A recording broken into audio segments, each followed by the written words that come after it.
Hello दोस्तों, नमस्कार। मैं पुनः उपस्थित हूँ आप सभी के समक्ष श्रीमद् भगवत गीता के 16वें अध्याय के साथ। तो आइए परमपिता परमेश्वर का आशीर्वाद लेते हुए हम इस पाठ को शुरू करते हैं।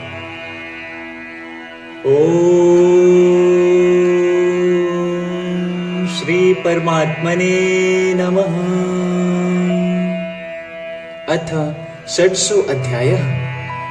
श्री भगवान बोले, भय का सर्वथा अभाव, अंतःकरण की पूर्ण निर्मलता, तत्व ज्ञान के लिए ध्यान योग में निरंतर दृढ़ शक्ति और सात्विक दान, इंद्रियों का दमन, भगवान, देवता और गुरुजनों की पूजा तथा अग्निहोत्र आदि उत्तम कर्मों का आचरण एवं वेद शास्त्रों का पठन पाठन तथा भगवान के नाम और गुणों का कीर्तन, स्वधर्म पालन के लिए कष्ट सहन और शरीर तथा इंद्रियों के सहित अंतःकरण की सरलता, मन, वाणी और शरीर से किसी प्रकार भी किसी को कष्ट न देना, यथार्थ और प्रिय भाषण, अपना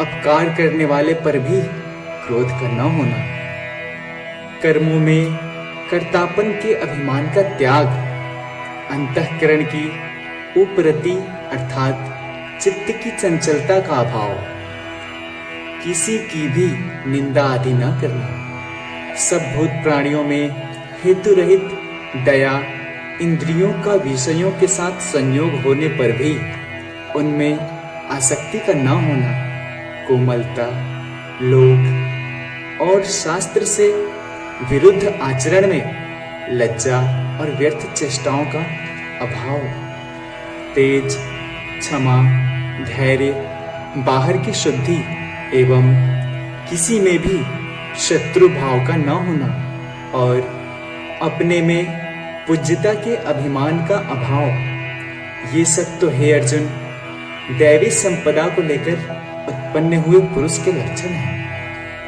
हे पार्थ, दंभ, घमंड और अभिमान तथा क्रोध, कठोरता और अज्ञान भी ये सब आसुरी संपदा को लेकर उत्पन्न हुए पुरुष के लक्षण हैं। दैवी संपदा मुक्ति के लिए और आसुरी संपदा बांधने के लिए मानी गई है। इसलिए हे अर्जुन, तू शोक मत कर, क्योंकि तू दैवी संपदा को लेकर उत्पन्न हुआ है। हे अर्जुन, इस लोक में भूतों की सृष्टि यानी मनुष्य समुदाय दो ही प्रकार का है, एक तो दैवी प्रकृति वाला और दूसरा आसुरी प्रकृति वाला। उनमें से दैवी प्रकृति वाला तो विस्तार पूर्वक कहा गया, अब तो आसुरी प्रकृति वाले मनुष्य समुदाय को भी विस्तार पूर्वक मुझसे सुन। आसुर स्वभाव वाले मनुष्य प्रवृत्ति और निवृत्ति इन दोनों को ही नहीं जानते, इसलिए उनमें न तो बाहर भीतर की शुद्धि है, न श्रेष्ठ आचरण है और न सत्य भाषण ही है। वे आसुरी प्रकृति वाले मनुष्य कहा करते हैं कि जगत आश्रय रहित, सर्वथा असत्य और बिना ईश्वर के अपने आप केवल स्त्री पुरुष के संयोग से उत्पन्न है। अतएव केवल काम ही इसका कारण है, इसके सिवा और क्या है।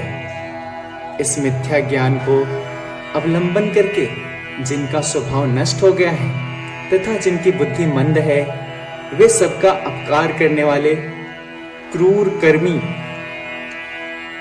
मनुष्य केवल जगत के नाश के लिए ही समर्थ होते हैं। वे दंभ, मान और मद से युक्त मनुष्य किसी प्रकार भी पूर्ण ना होने वाली कामनाओं का आश्रय लेकर अज्ञान से मिथ्या सिद्धांतों को ग्रहण करके और भ्रष्ट आचरणों को धारण करके संसार में विचरते हैं तथा वे मृत्यु पर्यंत रहने वाली असंख्य चिंताओं का आश्रय लेने वाले विषय भोगों के भोगने में तत्पर रहने वाले और इतना ही सुख है इस प्रकार मानने वाले होते हैं।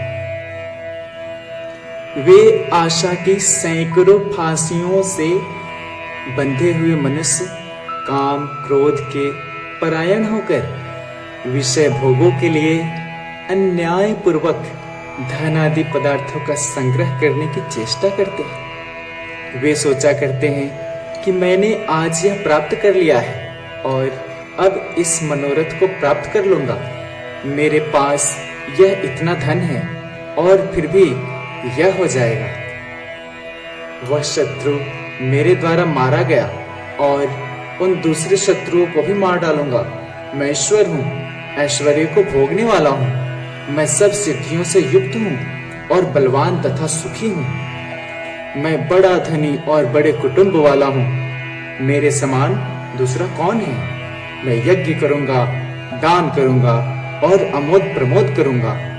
इस प्रकार अज्ञान से मोहित रहने वाले तथा अनेक प्रकार से भ्रमित चित्त वाले मोह रूप जाल से समावृत और विषय भोगों में अत्यंत आसक्त आसुर लोग महान अपवित्र नरक में गिरते हैं। वे अपने आप को ही श्रेष्ठ मानने वाले घमंडी पुरुष धन और मान के मद से युक्त होकर केवल नाम मात्र के यज्ञों द्वारा पाखंड से शास्त्र विधि रहित यज्ञ करते हैं।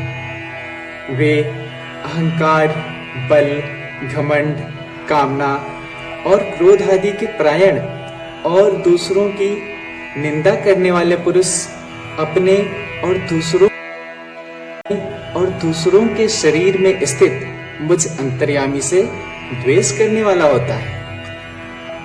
उन द्वेष करने वाले पापाचारी और क्रूर कर्मी नराधमों को मैं संसार में बार बार आसुरी योनियों में ही डालता हूँ। हे अर्जुन, वे मूढ़ मुझको न प्राप्त होकर ही जन्म जन्म में आसुरी योनि को प्राप्त होते हैं, फिर उससे भी अति नीच गति को ही प्राप्त होते हैं, अर्थात घोर नरकों में पड़ते हैं। काम, क्रोध तथा लोभ ये तीन प्रकार के नरक के द्वार आत्मा का नाश करने वाले तथा उसको अधोगति में ले जाने वाले हैं। अतएव इन तीनों को त्याग देना चाहिए। हे अर्जुन, इन तीनों नरक के द्वारों से मुक्त पुरुष अपने कल्याण का आचरण करता है। इससे वह परम गति को प्राप्त हो जाता है, अर्थात मुझको प्राप्त हो जाता है। जो पुरुष शास्त्र विधि को त्याग कर अपनी इच्छा से मनमाना आचरण करता है, वह न सिद्धि को प्राप्त होता है, न परम गति को और न सुख को ही। इससे तेरे लिए इस कर्तव्य और अकर्तव्य की व्यवस्था में शास्त्र ही प्रमाण है। ऐसा जानकर तू शास्त्र विधि से नियत कर्म ही करने योग्य है। ओम तत्सदिति श्रीमद् भगवद गीता सूपनिषत्सु ब्रह्म विद्यायाम योग शास्त्रे श्री कृष्ण अर्जुन संवादे देवासुर संपद विभाग योगो नाम षोडशो अध्यायः। और इस प्रकार हमने 16वें अध्याय को पूर्ण कर लिया है। जय श्री कृष्ण, जय श्री राधे।